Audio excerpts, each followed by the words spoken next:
हम चटनी पीस रहे हैं लहसुन और हरी मिर्चों की। और ये तकरीबन 16-15 हरी मिर्चें हैं जिनको मैंने 2 टुकड़े कर लिए हैं। और ये 2 टेबल स्पून भर के लहसुन है देसी। और ये 1 टेबल स्पून है मूंगफली जिसको मैंने रोस्ट किया है। और ये 1 टेबल स्पून सरसों का तेल है। इसे पहले अच्छी तरह से आपने गरम करके और फिर थोड़ा ठंडा करके फिर इन दोनों चीज़ों को, हरी मिर्च और लहसुन को, हमने इसमें हल्का सा फ्राई करना है। और उसके बाद क्या करना है वो भी आपको बताते हैं। तो हमने गरम करके हल्का ठंडा कर लिया और अब हम इसमें लहसुन और मिर्चें डाल देते हैं।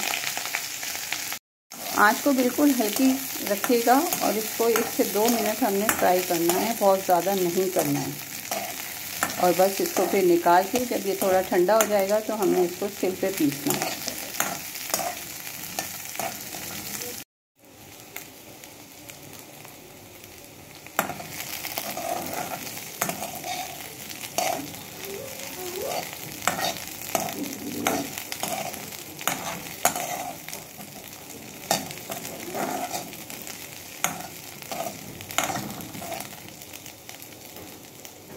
बस इसे 2 मिनट ही फ्राई करना है, बहुत ज़्यादा नहीं करना। और हम इसकी चटनी बहुत मज़े की पीसेंगे इसमें मूंगफली और नमक डाल के।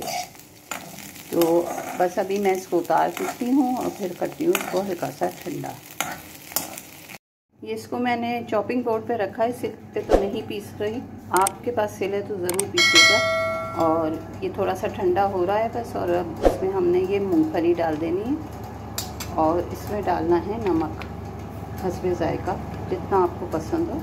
और अब हम इसको पीसना शुरू करते हैं। ये मोटी मोटी पीसेगी चटनी, बहुत बारीक इसको नहीं करना है।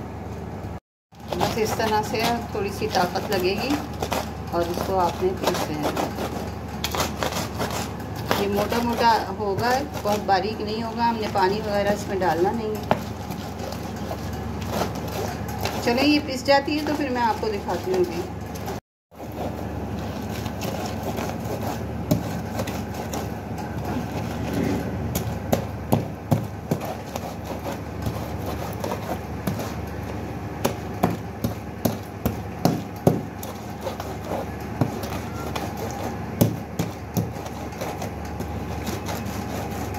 ये देख लें इस तरह से ये पिस रही है।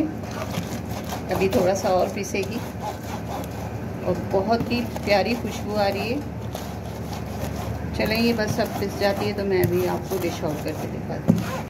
आप इसमें 1/4 टीस्पून के करीब ज़ीरा भी डालिएगा, वो मुझसे मिस हो गया है तो मैंने अभी डाल दिया है। और ये साथ ही पिस रहा है, वरना आप जब तेल में इसको फ्राई कर रहे हो ज़ीरा भी उसी वक्त डाल दीजिएगा।